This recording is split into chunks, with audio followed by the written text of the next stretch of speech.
বিসমিল্লাহির রহমানির রহিম।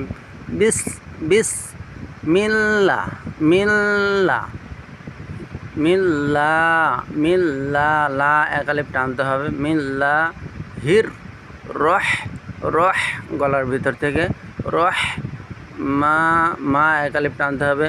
রহ মা নির রহিম রহিম এই রহাটা গলার ভিতর থেকে হিম 3 আলিফ পরিমাণ টানতে হবে। 3 আলিফ অর্থাৎ রহমানির রহিম। বিস বিস এরকম একটা সিনের একটা আওয়াজ হবে। বিস বিস মিল্লা মিল্লা লা একালিপ টানতে হবে।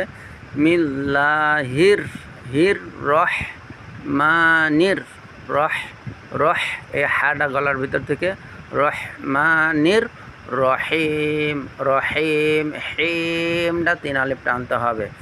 এইভাবে যদি আমরা প্রত্যেক দিন এক আয়াত করে একটা শব্দ করে আমরা শিখি তাহলে কোরআন শরীফ সহিশুদ্ধভাবে শিখতে পারবো।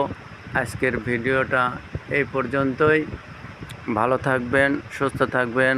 এই শেয়ারগুলো এই ভিডিওগুলো সব আপনার শেয়ার লিস্টে রেখে দিবেন।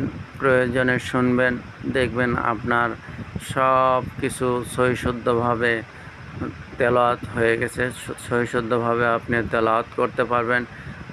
আমাদের পদ্ধতিগুলো আপনারা অনুসরণ করবেন। আশা করি আপনারা সহিশুদ্ধভাবে কোরআন শরীফ তেলাওয়াত শিখতে পারবেন।